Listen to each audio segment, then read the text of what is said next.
Ya, pemirsa, kinerja penyaluran kredit perbankan di bulan Mei 2026 mampu tumbuh double digit 11,51% menjadi 8.918 triliun rupiah. Namun demikian, data PMI Manufaktur Indonesia di bulan Juni 2026 justru mengalami kontraksi di bawah 50, tepatnya di 46,9 poin.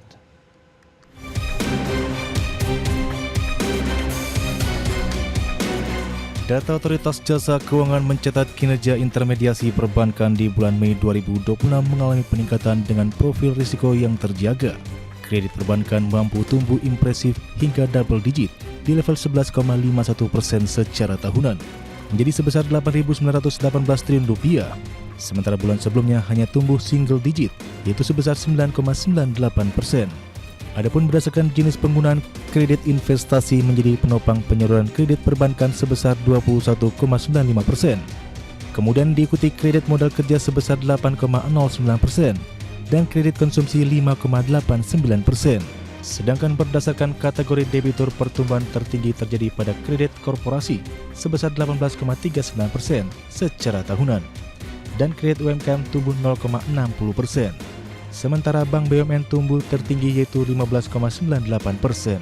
Di sisi lain, kinerja industri manufaktur di tanah air justru tengah mengalami tekanan di bulan Juni 2026. Data Purchasing Manager Index atau PMI Manufaktur Indonesia anjlok ke level 46,9 dari bulan sebelumnya sebesar 50. Hal ini menjadi level kontraksi industri terdalam dalam setahun terakhir. Pelemahan didorong melosotnya pesanan baru akibat turunnya daya beli serta tingginya biaya produksi yang berujung pada pengurangan tenaga kerja. Berbagi sumber untuk IDXL. Ya, pemirsa, untuk membahas tema kita kali ini, kredit perbankan tumbuh pesat, industri manufaktur masih terkontraksi. Kita sudah tersambung melalui Zoom bersama dengan Bapak Ajib Hamdani, analis kebijakan ekonomi Apindo, kemudian Ibu Esther Sriastuti, Direktur Eksekutif Indef. Langsung saja kita sapa ini. Halo, Pak Ajib, apa kabar Pak? Sangat baik, Mas Pras. Baik, terima kasih atas waktu yang disempatkan. Halo, Bu Esther, apa kabar Bu? Alhamdulillah baik Mas Pras, terima kasih. Baik, terima kasih juga atas waktu yang disempatkan. Langsung saja kita membahas terkait dengan informasi yang tadi sudah disampaikan, di mana Otoritas Jasa Keuangan mencatat kinerja penyaluran kredit perbankan di bulan Mei ini tumbuhnya double digit, 11,51% secara tahunan, menjadi sekitar 8.918 triliun rupiah. Nah, apakah Bu Esther dari Indef itu melihat ini menjadi sinyal sebenarnya geliat aktivitas perekonomian nasional ini sudah mulai bekerja lagi, atau Anda melihat ada hal lain nih Bu? Silakan.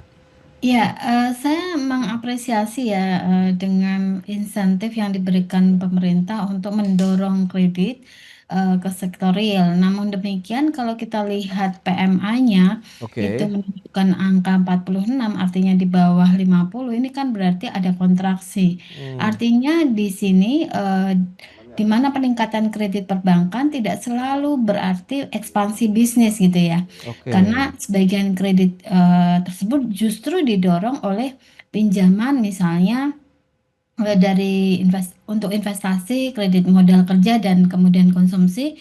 Tetapi ternyata kredit modal kerja itu mungkin terserap, tetapi barang yang diproduksi itu tidak terserap optimal di pasar, sehingga Hmm. hal ini mengindikasikan ada penurunan daya beli masyarakat gitu, sehingga mereka menahan konsumsi dan ini membuat pabrik mengurangi produksinya, begitu Mas Pras. Oke, tapi menarik. Dicermati juga data OJK menyebutkan kredit investasi ini justru yang menjadi penopang penyaluran kredit tumbuh tinggi begitu, sekitar 21,95% Bu Esther. Diikuti selanjutnya ada kredit modal kerja 8,09%, kemudian kredit konsumsinya 5,89%. Nah, ini apa yang bisa kita cermati? Apakah pelaku industri sudah mulai percaya diri tadi lagi untuk ekspansi atau tidak? Nanti kita akan tanya dengan Pak Ajib. Tapi dari Bu Esther sendiri bagaimana?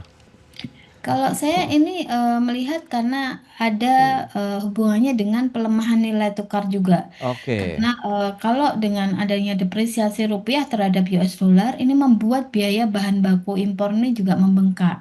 Nah, sebagian dari bahan baku dari pabrik-pabrik atau industri manufaktur kita itu juga berasal dari impor gitu kan.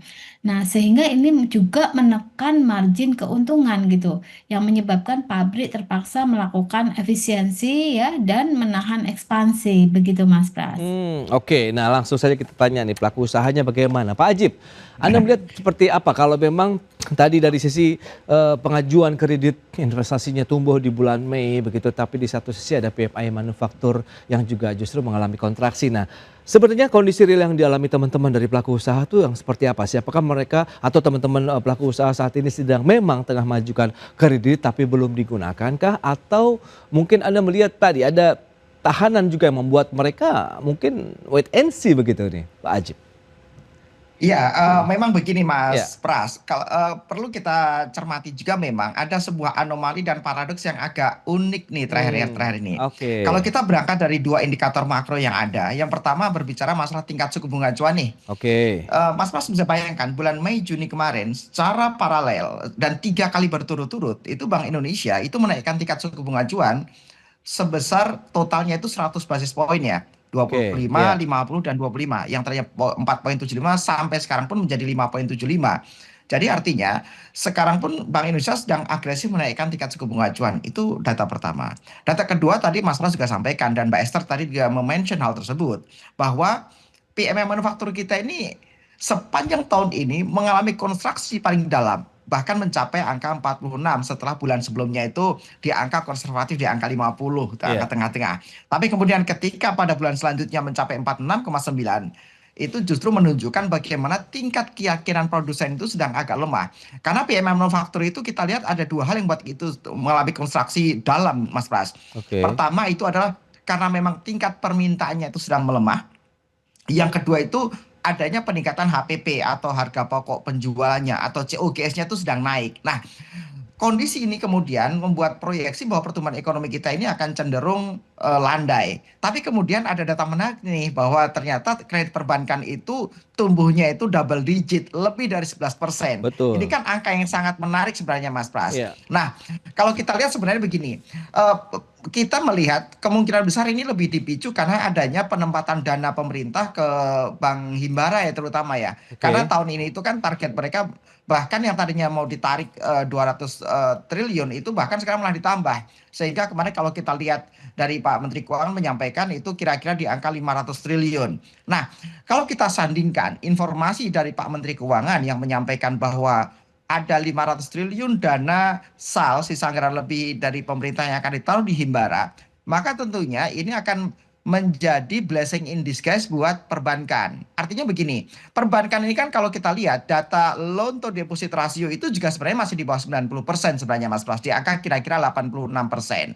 Nah, angka yang juga sebenarnya nggak ideal juga. oke, Sehingga kemudian ketika ditambah likuiditas ke perbankan, maka pilihannya adalah harus ada penyaluran yang produktif dari perbankan sebagai fungsi intermediasi nih. Jangan sampai kemudian dananya terlalu banyak, kalau penyalurannya terlalu sedikit, maka tentunya ini akan menjadi indikasi penurunan loan to deposit rasionya. hmm, Yang tadinya 86 bahkan potensi cenderung turun. oke, Nah, untuk menunjukkan angka ideal itu kan di angka 90. Nah, dan terakhir yang perlu kita sampaikan adalah Mas Pras tentang bagaimana memang data sebelumnya itu dari total 8.000 triliun dana delivery bank ke private sector atau ke konsumen atau ke oke, debitur lah secara umum itu sebenarnya masih ada undisbursement loan itu kira-kira di angka 2.000 triliun. oke, Undisbursement itu artinya apa? Secara prinsip itu sudah ada persetujuan kredit, tapi pengusaha belum menggunakan itu. Makanya ini relevan dengan kondisi yang kita capture di lapangan. Apindo melihat bahwa kira-kira ini memang pengusaha ini masih wait and see untuk melakukan ekspansi, masih wait and see untuk melakukan pembiayaan. Nah, pembiayaan itu kan juga termasuk sebenarnya beberapa perusahaan, beberapa sektor dan beberapa komunitas sudah mereka sudah eligible nih mereka untuk pinjam, tapi belum digunakan uangnya atau undisbursement. Nah, ya. undisbursement sebesar kira-kira 2.000 triliun itu kan kalau misalnya sebagian sudah mulai bertahap dicairkan, maka itu yang akan membuat bagaimana kreditnya itu kita menjadi double digit di atas 10%. Kira-kira begitu Oke. Mas Nah, Pras. yang menarik untuk diteliti lebih lanjut, mengapa undisbursed loan-nya itu juga masih banyak jumlahnya seperti Anda sampaikan tadi ada 2 ribuan triliun begitu. Apa yang membuat pelaku usaha masih wait and see? Sempat dimention oleh Bu Esther tadi ada daya beli masyarakat yang masih belum tumbuh signifikan. Kita akan bahas lebih jauh nanti di segmen berikutnya ya Pak Ajib dan juga Bu Esther. Kita akan jeda dulu sebentar. Dan pemirsa kami akan segera kembali usai pariwara berikut ini. Ya, terima kasih Anda masih bergabung bersama kami dalam Market Review, pemirsa, dan berikut ini kami akan sampaikan data. Kita akan cermati bersama seperti apa sih kinerja dari penyaluran kredit perbankan per Mei 2026, data dari Otoritas Jasa Keuangan. Kita lihat di tahun 2026 ini pada bulan Mei tercatat tumbuh 11,51% secara tahunan atau sekitar 8.918 triliun rupiah. Kalau kita sandingkan dengan April 2026 juga ini masih lebih tinggi karena di bulan April tumbuhnya 9,98%. Kalau kita tarik 1 tahun lagi ke belakang begitu tumbuhnya 8,43% secara tahunan di Mei 2025. Dan berikutnya, bagaimana dengan profil risiko kredit perbankan? Ini juga data dari per Mei. NPL gross-nya di bulan Mei tercatat 2,17%, tidak jauh berbeda alias sama dengan bulan April. Demikian juga dengan NPL net-nya sendiri sama 0,84% di April maupun Mei 2026. Loan at risk-nya atau LAR-nya ini kita lihat menurun dari 8,82% di April turun menjadi 8,72% di bulan Mei 2026. Berikutnya PMI manufaktur yang kita cermati bersama yang tadi sudah dibahas begitu oleh Pak Ajib, Bu Esther begitu mencermati dengan sebenarnya likuiditas yang cukup melimpah begitu di perbankan, kemudian penyaluran kredit yang tumbuh double digit, tapi kok PMI manufakturnya justru kita mengalami kontraksi di bulan Juni, meskipun di bulan Mei kita sempat mengalami level yang cukup aman di 50. Ini level yang benar-benar impas lah bisa dikatakan ya terkait dengan kondisi dari ekspansi untuk PMI manufaktur, dan di bulan Juni turun lagi 46,9 poin alias terkontraksi. Baik, kita akan lanjutkan kembali perbincangan dengan Bu Esther Setiastuti kemudian juga Pak Ajib Hamdani. Nah, sempat tertunda Pak Ajib tadi kalau kita bicara mengenai wait and see, kemudian ada undisbursed loan yang cukup besar di perbankan, sementara penyaluran kreditnya perbankannya besar juga, tumbuh double digit dengan kredit investasi yang menopang. Nah, ini ada bottleneck di mana sih Pak sebenarnya Pak? Kenapa uang itu akhirnya bisa dikatakan menganggur ya Pak Ajib ya? Sebenarnya begini Mas Pras, tentang bagaimana keyakinan para produsen, keyakinan private sector, keyakinan swasta untuk terus penetrasi pasar dan ekspansi, Oke. itu sebenarnya indikatornya yang tadi Mas Pras sampaikan, ini ada di Purchase Managers Index, karena ini akan mengukur bagaimana tingkat serapan marketnya, kemudian tingkat bagaimana efisiensi produksinya dan lain-lain. Dan kalau kita lihat sekarang, ketika kemudian di kuartal kemarin kita lihat ya di kuartal 1 dan 2 kemarin misalnya, kalau kita lihat di semester 1 itu memang daya beli kita itu lebih banyak tertolong karena seasonal aja sebenarnya Mas Pras. Tapi Oke. kemudian ini cenderung tidak akan sustain. Makanya kalau kita lihat kecenderungannya di kuartal kedua dan ketiga ini pertumbuhan ekonominya pasti akan melandai karena sustainability-nya kita belum punya untuk berbicara masalah pertumbuhan ekonomi. Nah, berbicara masalah sustainability seperti itu berbicara masalah daya serap dan berbicara masalah daya beli masyarakat. Kalau kita lihat daya beli masyarakat ini belum bisa pulih dengan baik sebenarnya Mas Pras. Itu yang pertama. Kemudian yang kedua berbicara masalah high cost of doing business. Apindo sudah menyampaikan bahwa salah satu variabel terbesar dari high cost of doing business dari 4 cluster yang dibuat oleh Apindo, satunya itu berbicara masalah high cost of fund-nya itu sendiri itu. Kalau kita lihat kemarin ketika misalnya, ini sebagai gambaran Mas Pras, kalau kita pinjam di perbankan, ini berbicara masalah produsennya loh. Berbicara masalah kita sebagai pengusaha itu pinjam 8-12% Mas Pras. Ya Baik. katakan rata-rata 10%. Kita jauh kalah bersaing dengan Singapura yang 2-3%. Bahkan even kita kalah dengan Malaysia misalnya. Nah apalagi kalau kita bersebelah kredit untuk konsumen. Kalau misalnya kredit untuk konsumen itu kan bunganya udah pasti double digit gitu. Bahkan rata-rata bisa 13%, 15%, 17% dan lain-lain. Artinya kemudian bagaimana high cost of fund ini menjadi variabel utama dari high cost of doing business yang ada Mas Pras. Oke. Ketika dua variabel ini bisa dijawab oleh pemerintah untuk bisa mendorong pertumbuhan ekonomi yang sustain, yaitu daya beli masyarakat terjaga dengan baik, kemudian high cost of doing business itu bisa direduce dengan baik oleh pemerintah melalui intervensi regulasi-regulasinya, maka otomatis Mas Pras, PMI manufaktur kita itu akan mengalami peningkatan. Bahkan Oke, harapan kita itu akan stabil di atas 50, sehingga terus ada di tahap ekspansi.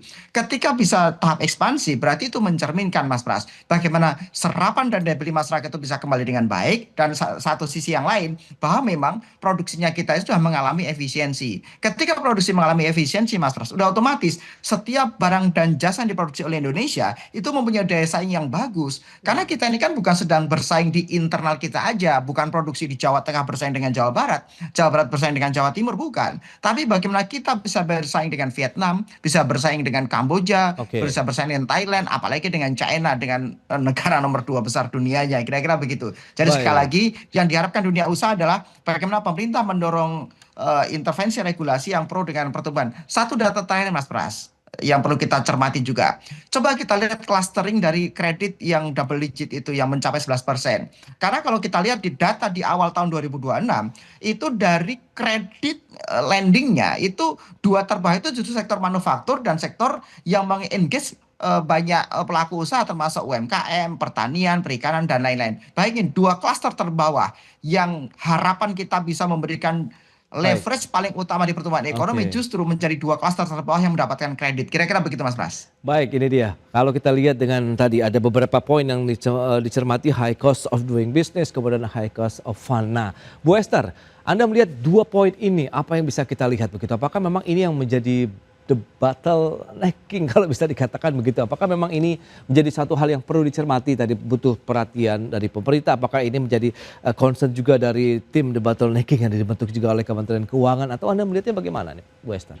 Kuncinya satu sih Mas Hmm, Pras. Kuncinya adalah menekan net interest margin itu tidak sebesar sekarang ya. Karena kalau menurut saya hmm, net interest margin di Indonesia ini relatif paling tinggi ya dibandingkan negara-negara lain gitu. oke. Nah, kalau misalnya tingkat suku bunga BI itu sekitar 5%, sementara pinjaman itu berkisar 8 sampai 13%. Nah, ini kan ada net interest margin, spread-nya kan lumayan tinggi ya.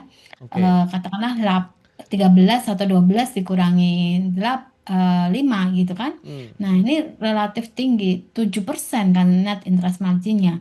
Apalagi kalau kita lihat di dalam industri manufaktur kita ini masih mengalami high cost doing business gitu ya. iya, Karena apa? Ini tidak bisa biarkan terus-menerus gitu.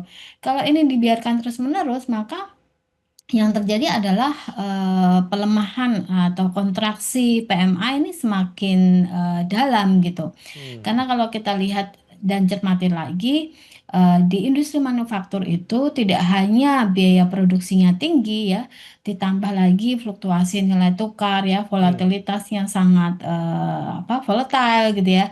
Kemudian biaya energinya juga tinggi, belum lagi tantangan dari rantai pasoknya gitu. Ada oke. ketergantungan impor. Nah, ini kan depresiasi rupiah terhadap US dollar juga sangat berpengaruh gitu. Belum lagi disrupsi logistik gitu ya, di mana ada gangguan jalur distribusi gitu, sehingga menyebabkan kelangkaan pasokan bahan baku misalnya. Dan apalagi kalau kita lihat adanya pelemahan daya beli dari masyarakat gitu. Nah, ini Hmm. kan sudah jatuh ketimpa tangga dan ketimpa tangga Iya, iya, lagi gitu iya. Mas Bas, gitu Oke, Mas. oke. Ini menarik kalau kita bicara mengenai bagaimana bicara mengenai suku bunga acuan, net interest margin yang memang harus dikecilkan. Tapi kan di satu sisi kita tahu Bank Sentral lagi menahan gempuran tekanan terhadap mata uang Garuda nih, Bu Esther. Kita bahas nanti ya lebih lanjut di segmen berikutnya. Kita akan jeda kembali sebentar, Pak Ajib dan juga Bu Esther, dan pemirsa tetaplah bersama kami. Baik, terima kasih Anda masih bergabung bersama kami dalam Market Review, dan kita akan lanjutkan kembali perbincangan bersama dengan Bapak Ajib Hamdani, analis kebijakan ekonomi Apindo, kemudian juga Ibu Esther Sidastuti, Direktur Eksekutif Indef. Nah, Bu Esther, kalau bicara mengenai net interest margin, nah kita tahu kan Indonesia saat ini tengah mengalami tekanan yang cukup kuat begitu ya, dengan konflik global yang juga masih memanas dan cenderung juga memanas begitu, dengan pelemahan rupiah yang sudah di atas 18.100 untuk data Gistor sendiri. Bagaimana Anda melihat peran Bank Sentral sendiri di satu sisi kan untuk mencegah capital outflow, untuk menjaga kondusivitas dan mungkin likuiditas juga nih, baik kebutuhan dolar maupun rupiah di dalam negeri, Bu Esther? Seperti yang tadi saya katakan, bunga acuan dari BI itu hanya berkisar 5-6% ya. Oke. Nah, sementara bunga kreditnya itu sekitar 8-13% gitu Hmm, ya. Apalagi kalau kita bicara tentang kredit konsumsi itu ya. bisa 14% atau bahkan 15%. Nah, artinya ini harus ditekan net interest margin-nya karena kalau tidak maka yang terjadi adalah produsen itu mengalami ya beban biaya modal yang tinggi gitu, di Oke. mana suku bunga kredit investasi dan kredit modal itu yang Mm-mm. sangat mahal sehingga menekan ya dari industri manufaktur. Nah, ini kan membuat rencana ekspansi bisnis jadi wait and see gitu, Mas. Oke. Ya.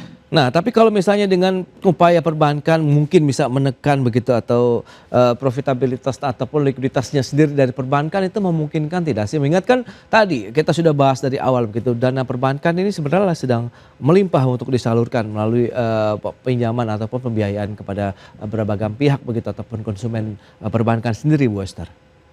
Ya, oleh karena itu yang harus dilakukan adalah menekan margin profit dari perbankan gitu. Hmm, Karena sudah cukup lama iya ya iya, oke. perbankan ini menikmati net interest margin yang sangat tinggi gitu. Hmm, Nah, ini yang harus dilakukan oleh pemerintah gitu.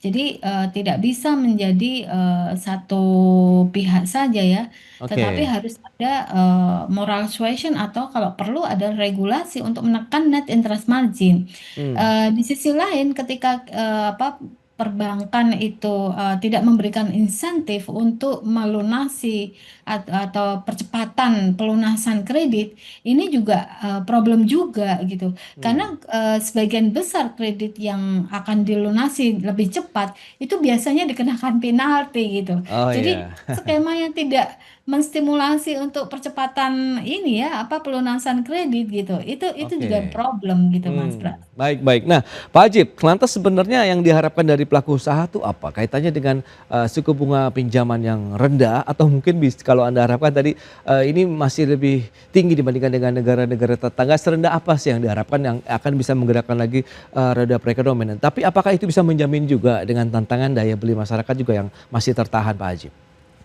Iya, minimal ketika ada tingkat suku bunga yang lebih bersaing Mas Pras, minimal Hmm, itu ada satu variabel yang bisa menguntungkan atas produk barang dan jasa yang kita produksikan sebenarnya Mas Pras. Poinnya oke. adalah itu. Iya iya. Walaupun kemudian ini bukan menjadi solusi tunggal, oh ini terus manufacturingnya akan ada reindustrialisasi ya, enggak juga. Ini adalah Hmm, salah satu variabel. Karena variabelnya banyak, tentang bagaimana daya belinya, kemudian bagaimana. Ini kan sebenarnya kita di ICOR kita yang nilai tinggi kan salah satunya memang ini gitu. Tapi oke. variabel-variabel yang lain banyak. Tapi Hmm, kalau kemudian ditanya, seberapa yang diharap oleh dunia usaha, tentunya adalah yang bisa bersaing. Nah, bersaing itu adalah kalau kita patokannya misalnya gini, kalau kita ingin bersaing dengan Vietnam, ya kita pakai alat ukur dan variabel-variabel indikator dari Vietnam. hmm. Kalau kita sudah ingin bersaing dengan Thailand dan Kamboja, apa insentif yang mereka berikan? Misalnya tadi Mbak Esther menyebut, saya sepakat satu sisi ketika misalnya net interest margin di Indonesia ini yang tertinggi di Asia Tenggara. Tapi memang satu sisi lain, Mas Pras, kami memaklumi karena ada dua variabel yang membuat net interest margin itu harus tinggi di Indonesia dari si financial institution atau perbankan. Satu, Iya. karena memang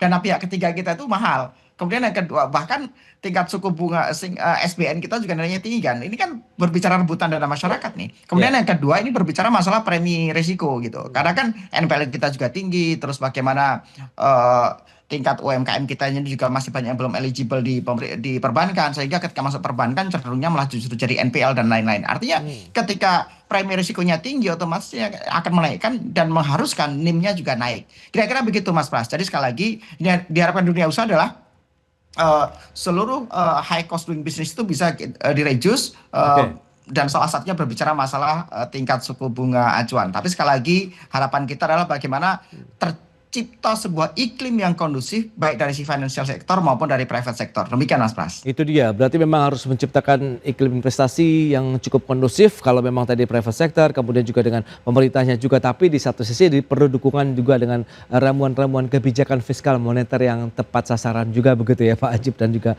Bu Esther, sehingga bisa menjaga juga aktivitas pertumbuhan ekonomi kita dengan akses pembiayaan yang dipermudah, mungkin tadi dengan suku bunga pinjaman juga yang lebih kecil lagi ataupun lebih lebih rendah lagi. Baik, Pak Ajib, kemudian Bu Esther, terima kasih banyak atas informasi, update dan juga insight yang sudah diberikan kepada pemirsa IDX Channel pada hari ini. Selamat melanjutkan aktivitas Anda kembali, salam sehat, sampai berjumpa kembali. Pak Ajib, Bu Esther, terima kasih. Terima kasih Mas Pras, terima kasih Mbak Esther. Mas Ajib, Pak Ajib.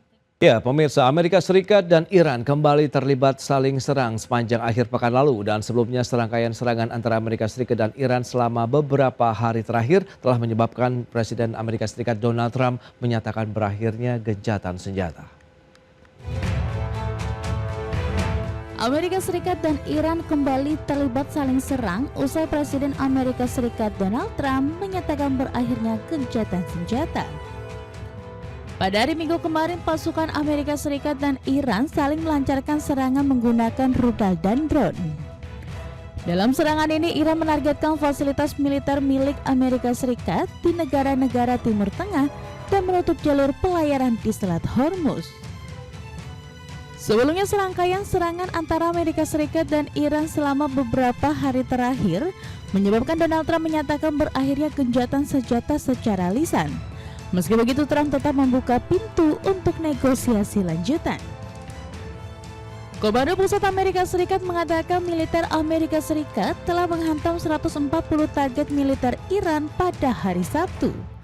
Di sisi lain, Garda Revolusi Iran mengatakan telah menghancurkan pusat komando dan kendali serta hanggar drone di Yordania yang merupakan sekutu Amerika Serikat. Iran juga menyerang platform pendukung dan pengisian bahan bakar kapal induk Amerika Serikat di Oman dan menghancurkan pusat perawatan jet dan fasilitas komando di Qatar. Berbagai sumber IDX Channel.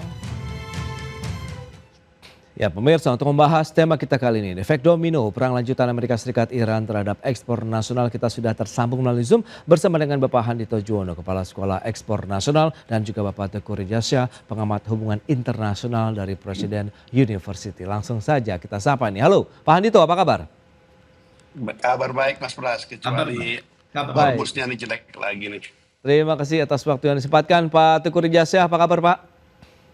Kabar baik, salam dari Presiden University. Baik, terima kasih atas waktu yang disempatkan. Sebelum membahas lebih jauh, ini mungkin Pak Teguh bisa memberikan review ya terkait dengan kondisi terkini begitu. Bagaimana Anda memandang kembali pecahnya gelombang perang antara Amerika Serikat, Iran begitu dan juga Israel di dalamnya begitu sejak akhir pekan lalu. Apakah ini menjadi sinyal bahwa memang belum ada kesepakatan yang signifikan soal pengakhiran perang antara Amerika Serikat, Israel dan juga Iran?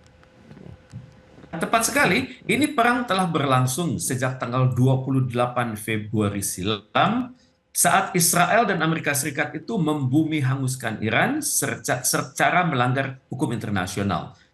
Jadi terhitung hari ini, yakni 14 Juli, maka perang ini telah berlangsung 4,5 bulan, jauh di atas target Amerika Serikat dan Israel yang awalnya sangat optimis mampu menghancurkan Iran dalam waktu kurang dari 1 minggu. Jadi dalam pandangan saya, perang sulit sekali berakhir karena bagi Iran, ancaman Amerika Serikat dan Israel itu sangat tegas dan mematikan, yakni mengganti pemerintahan dengan tokoh pilih mereka, kemudian menggantikan Republik Islam Iran dengan sebuah pemerintahan yang pro-Barat dan menjadikan rakyat Iran keluar dari agama Islam mereka. Karena itu, bagi pemerintah dan masyarakat Iran, perang melawan Amerika Serikat dan Israel ini adalah perang suci yang harus dimenangkan.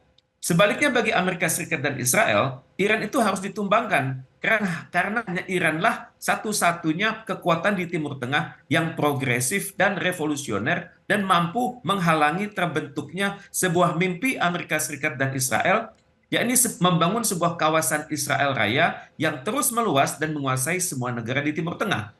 Jadi saat ini perang telah semakin kritis dan berpotensi menjadi perang regional dengan melibatkan secara langsung dan tidak langsung negara-negara di Timur Tengah dan negara di luar Timur Tengah tersebut. Wow, itu dia ada potensi meluas lebih jauh begitu ya Pak Teguh ya terkait dengan kondisi terkini dari tepat sekali perang karena di kita Timur perhatikan Tengah. peluru kendali Iran demikian terarah, kemungkinan besar akan mendapat dukungan dari sinyal Rusia dan China.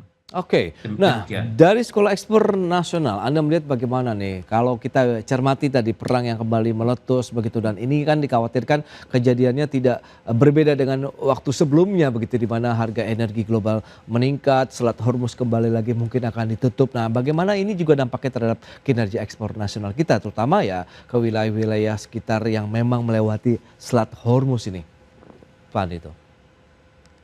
Memang harus kita ketahui ya, Hormuz ini sangat strategis, lebarnya itu sempit, tapi sangat banyak negara di dunia tergantung pada ekspor dan impor dari Hormuz tersebut kan. Kita perhatikan kan, Arab Saudi itu mengekspor Baik. 37% ke lewat Hormuz. Kemudian Irak maaf saya ulangi, dunia ini tergantung pada impor dari Hormuz kan. Saudi Arabia tergantung dari ekspor dari Saudi Arabia, dari Irak, dari Uni Arab Emirat, dari Iran, dari Kuwait, dari Qatar, dan juga lainnya. Oke. Sedangkan negara-negara di dunia tergantung pada Hormuz itu adalah India, kemudian South Korea atau Korea Selatan, dan juga Jepang. Kemudian dampaknya bagi Indonesia ya besar sekali, Oke. karena impor kita akan sangat terganggu, kemudian otomatis berdampak kepada produktivitas di dalam negeri, kemudian harga minyak itu menaik, harga LNG juga menaik, dan Oke. pada saat yang sama ada kecenderungan akan ada biaya-biaya dari keluar masuk dari Hormuz tersebut. Misalnya Amerika Serikat mengatakan sudah mulai ingin menguasai Hormuz tersebut karena dengan demikian Amerika Serikat bisa menerapkan biaya-biaya lewat sebesar sekitar 20%. Jadi kalau hal ini terjadi ya ekonomi kita akan semakin sulit. Bukan hanya kita, tapi ekonomi negara-negara di dunia akan semakin sulit. Baik. Energy shock itu akan terjadi, Oke. resesi akan terjadi, kemudian kemungkinan besar perluasan perang, dan juga cadangan minyak dunia juga akan terdampak. Baik, Pak Demikian. Teguh. Baik, Teguh. Pak Handito, dari pandangan Ya. Anda bagaimana akhirnya Pak? Sejauh mana ini akan memberikan tekanan? Apakah ada efek domino, efek berata yang perlu dicermati untuk kinerja ekspor kita? Ya, saya rasa analisis geopolitik dari Pak Teguh tadi bagus ya, membuat kita sadar bahwa sebenarnya kita ini selama ini sudah terlalu tergantung lah kepada Selat Hormuz ini ya, Oke. dari sisi apapun lah. Nah, tetapi ini membuat kita memang harus juga sadar bahwa ketergantungan ini dampaknya besar sekali. Surplus ekspor neraca perdagangan kita udah tergerus terus gitu ya. Betul. Meskipun ekspor kita masih meningkat sampai dengan Mei di tahun ini masih naik 3% lebih lah gitu. Tetapi jangan lupa itu dibantu oleh naiknya harga-harga komoditi kan. Bayangin kalau harga komoditinya nggak naik, turun itu berarti. Nah sementara kalau saya melihat, coba kita jangan hanya melihat diri sendiri. Kita lihat kompetitor kita ya. Saya kalau lihat ekspor kita ini salah 3 negara yang menurut saya ini menurut penelitian dari RBX bersama Sekolah Ekspor itu kita ini perlu berkaca pada apa yang terjadi dengan China, tetangga kita Malaysia dan Thailand. Saya menganggap 3 negara ini punya kompatibilitas cukup tinggi dengan ekspor Indonesia gitu ya. Mereka itu naiknya banyak ya. Selama periode yang sama mereka naiknya bisa sekitar Thailand sudah tumbuh di atas 17%, China 19%, Malaysia bahkan naiknya lebih dari 20%. Jadi artinya apa? Di tengah kesulitan ekonomi dunia, ini ternyata negara-negara lain bisa itu ekspor lebih banyak dari Indonesia, meningkat ekspornya lebih banyak dari Indonesia. Ini saya rasa jadi introspeksi loh. Sementara impor kita naiknya luar biasa, banyak banget gitu sehingga habislah surplus kita. Nah ini yang saya rasa ke depan ini harus kita tata dengan jangka pendek ya, kita harus hidup lah dengan apa yang dilakukan sekarang dengan mencoba yang penting survive gitu ya. Nah, tapi saya rasa ke depan kita memang harus menata ulang keseluruhan bagaimana kita membangun perekonomian yang sehat ini. Bagaimanapun perdagangan jadi sektor penting, tapi investasi juga jadi sektor penting gitu ya. Jadi saya rasa ke depan kita perlu membangun sesuatu yang lebih efisien, lebih punya daya saing. Saya rasa ini mau nggak mau harus dilakukan.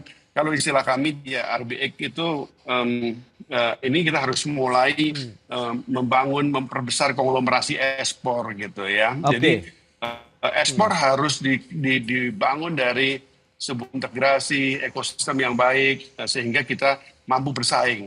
Ada nggak ada masalah di Hormuz. Baik, Pak Hanito, lantas seberapa besar nanti lonjakan biayanya terhadap logistik, kemudian ada premi asuransi pengapalan barang yang juga mungkin harus ditanggung oleh eksportir. Kita bahas lebih jauh di segmen berikutnya. Kita akan jeda sebentar, Pak Teguh dan juga Pak Hanito. Dan pemirsa, tetaplah bersama kami.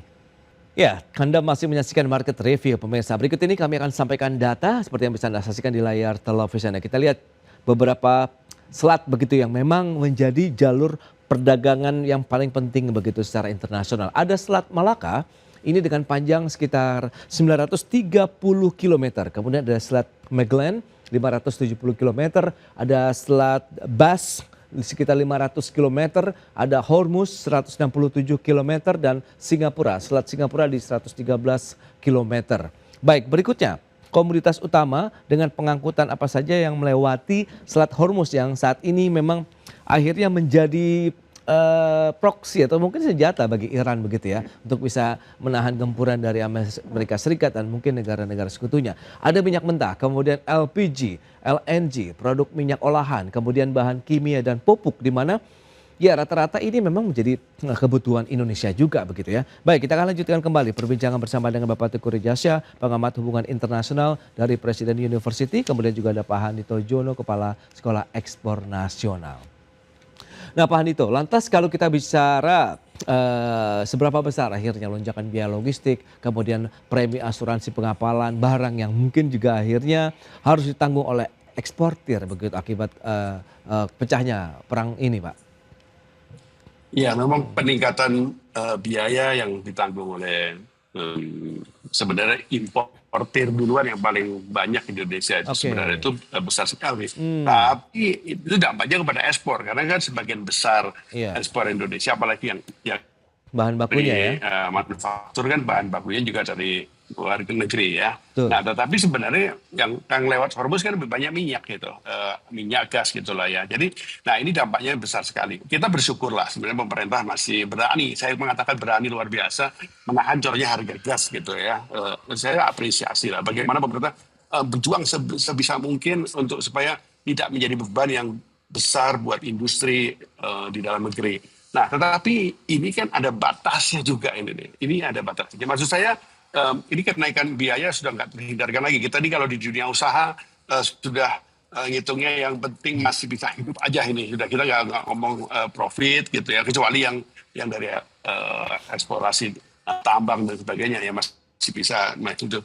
Nah tetapi yang harus dilakukan sekarang, saya rasa kita memang tapi gini loh. Saya tadi mau bandingkan dengan kalau kita tumbuh 3%, kenapa negara lain masih bisa tumbuh ekspornya itu puluhan persen kan gitu. Nah ini yang saya rasa ini yang menunjukkan bahwa kita ini industri ekspor saya menyebutnya gitu ya. Industri ekspor Indonesia ini perlu ditata lagi nih, perlu ditata ini. Kita bersyukur aja daripada kita mengeluh terus kan, mendingan bersyukur bahwa oke, ini membuat kita harus memperkuat daya saing. Bagaimanapun juga kita ini ekosistem ekspor kita ini kita nggak bicara kementerian, ini pada lintas kementerian soalnya. Ini memang harus dibangun lebih kuat lagi. Kita harus berani membuat supaya produk-produk unggulan tertentu, ekspor tertentu gitu ya, yang memang punya basis di Indonesia, yang kita bisa perkuat dengan tambahan bahan baku, mesin di luar negeri, itu kita kembangkan. Tetapi kalau kita melihat situasi seperti ini, saya rasa perubahannya harus drastis. Baik, kita ke Pak Teguh. Pak Teguh, lantas bagaimana kalau memang tadi itu akhirnya menjadi tantangan tersendiri juga dengan ditutupnya kembali Selat Hormuz begitu untuk eksportir kita, kemudian importir juga dengan kenaikan biaya logistik dan lain-lain. Nah Iran dengan kembali menutup Selat Hormuz sebagai syarat agar Amerika Serikat memenuhi keinginan Iran ini memang bagaimana Anda melihat? Ini akhirnya menjadi senjata juga kah bagi Iran? Apakah ini benar-benar sah dilakukan begitu dengan kondisi perang atau bagaimana Anda melihatnya? Sebenarnya kalau kita merujuk kepada hukum internasional ya, namanya itu UN Clause, United Nations Convention on the Law of the Sea. Maka kapal-kapal itu boleh lewat secara aman sepanjang mereka lapor kepada negara di sekitar itu, terutama sekali dalam hal ini adalah Oman dan dan Iran. Oke. Tapi sekarang tidak ada jaminan bahwa kapal-kapal itu akan lewat dengan tujuan dagang. Mungkin mereka datang dengan tujuan menghancurkan Iran, mungkin dengan tujuan menguasai Oman, dan juga tidak ada jaminan bahwa kapal-kapal itu bermuatan energi. Kemungkinan bermuatan peralatan perang, bermuatan sinyal komunikasi, dan ini yang mengkhawatirkan Iran, karena bagi Iran Hormuz itu adalah lambang kedaulatan dia. Karena itu Iran tidak mau Hormuz itu dikendalikan oleh siapapun. Memang harus kita ketahui dari Hormuz itu mengalir sekitar 20 juta barrel minyak mentah atau 1/5 dari konsumsi harian dunia. Dan dari Hormuz itu ada titik tersempit, lebarnya hanya 33 kilometer. Jadi karena itulah kontrol atas wilayah ini menjadi titik yang sangat penting bagi Iran. Karena kalau terjadi penundukan kapal, kemudian terjadi pelanggaran terhadap aturan-aturan hukum internasional, terjadi pengeluaran limbah secara tidak semestinya, ini kan Iran akan merasa diri bertanggung jawab. Maka untuk itu Iran berpikir Hormuz ini harus tetap dia kuasai, karena mitra-mitranya itu juga sangat tergantung pada Hormuz. Misalnya China itu punya ketergantungan tinggi, 37% sampai 45% energi keluar dari Hormuz itu dibeli oleh China. Bahkan juga India, 15% dari energi yang keluar dari Hormuz larinya ke India. Jadi ini adalah hal-hal yang membuat Iran itu sangat yakin sekali, karena kalau kita melihat pada sejarah Iran ya, di masa lalu itu ada perang antara perang Persia melawan kolonial Eropa. Misalnya tahun 1622 itu terjadi perang yang melibatkan Syah Abbas dari Iran melawan kerajaan Inggris, dan pada saat itu Hormuz itu sempat dikuasai Inggris dan juga sempat dikuasai oleh Portugis. Jadi karena itulah Iran berpikir sekarang, kalau saya bisa menguasai Hormuz itu, maka ini melambang keberhasilan saya melawan potensi penjajahan di kelak kemudian hari. Nah, jadi untuk itu Iran akan sangat berhati-hati dan tidak mau kompromi atas Hormuz tersebut. Jadi jadi demikian. Maka kalau kita urut kepada kerajaan-kerajaan sebelumnya, maka kerajaan-kerajaan yang dipimpin oleh namanya itu Ancient Kingdom of Hormuz dari abad ke-11 itu juga sudah lekat dengan bangsa Iran, dan bangsa Iran itu sadar bahwa di masa lalu kalau dikuasai oleh negara-negara lain, maka di Hormuz itu akan terjadi kekacauan, akan terjadi perampokan, akan terjadi penguasaan atas wilayah-wilayah yang sebenarnya merupakan wilayah Iran di masa lalu. Demikian. Baik, Pak Tugu, kalau kita lihat kesepakatan di Lucerne, Swiss ya, 17 Juni 2026 yang memberikan tenggat waktu sekitar 2 bulan untuk masa perundingan, kemudian pembahasan perdamaian yang permanen. Dengan kondisi terkini yang justru saling mengirim rudal, drone begitu ya, Iran menyasar fasilitas militer Amerika Serikat di wilayah Teluk, kemudian Amerika juga tidak mau kalah dengan mengirim rudalnya juga ke Iran. Ini bisa tercapai tidak sih kesepakatannya?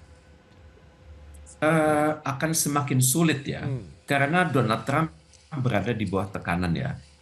Pada minggu pertama bulan November tahun ini itu akan ada pemilu sela di Amerika Serikat, di mana banyak nasib anggota Partai Republik itu akan terganggu kalau Amerika Serikat itu turun pamornya. Apalagi kita ketahui bersama, Amerika Serikat itu tingkat popularitas Donald Trump semakin menurun di dalam negeri, tingkat kredibilitas dia juga sudah menurun di kalangan NATO dan negara Uni Eropa. Karena itu Trump itu ingin sekali menang cepat dan indah. Karena itu Trump akan mengupayakan Hormuz ini secepat mungkin dia kuasai, ataupun perundingan yang sudah dirancang, yang sudah ditandatangani di tanggal 17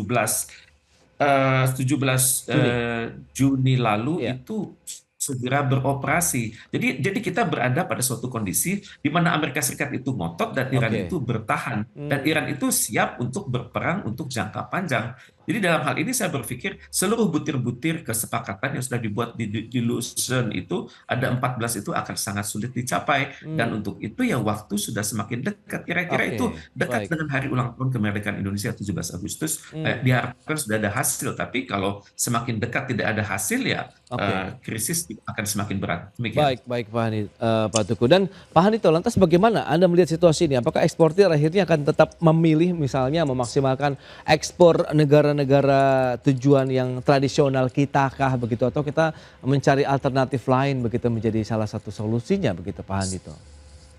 Ya, saya rasa mencari alternatif lain menjadi kebiasaan yang sudah harus dibiasakan lebih kuat ya. Saya rasa kita ini memang selama ini memang sudah diingatkan dan sudah diprogramkan sebenarnya mau cari pasar yang lain. Tapi kan namanya menikmati yang enak itu kadang-kadang lupa kesulitan. Nah, tapi sampai sekarang ini mau nggak mau ini menjadi sesuatu yang harus diprioritaskan.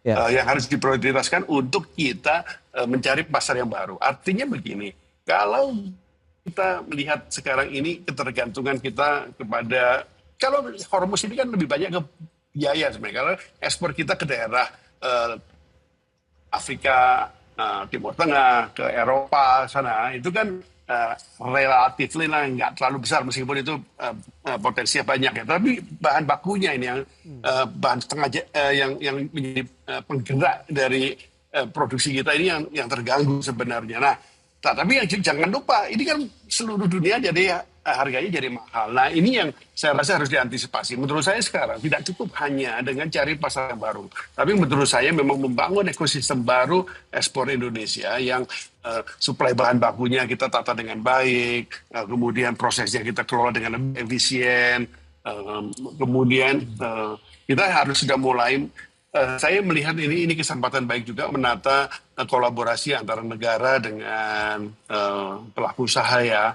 Menurut saya beberapa waktu terakhir ini dengan berbagai kebijakan yang ada itu membuat seperti pelaku usaha ini dengan dunia usaha kurang jadi agak ada gap gitu. Saya rasa sudah waktunya lah kita ini kan sebenarnya mestinya ada Dewan penunjang ekspor yang ada di undang-undang perdagangan yang harus dibentuk gitu, yang di sana kemudian kita perlu masukkan juga unsur-unsur bersama dari pelaku usaha, dari pemerintah. Saya rasa ini kita nggak bisa lagi melihat sepotong-sepotong ini yang nggak cukup hanya dengan mencari pasar baru. Nah, tapi yang kedua juga yang saya rasa harus dilakukan dan urgent sekarang, kita harus membuat program untuk efisiensi biaya ekspor. Ini nggak bisa dihindarkan. Kalau kita begini terus, kita akan makin hilang dari kemampuan kita bersaing di pasar ekspor internasional. Nah, ini yang saya rasa juga dua hal ini yang mendesak harus kita lakukan sekarang.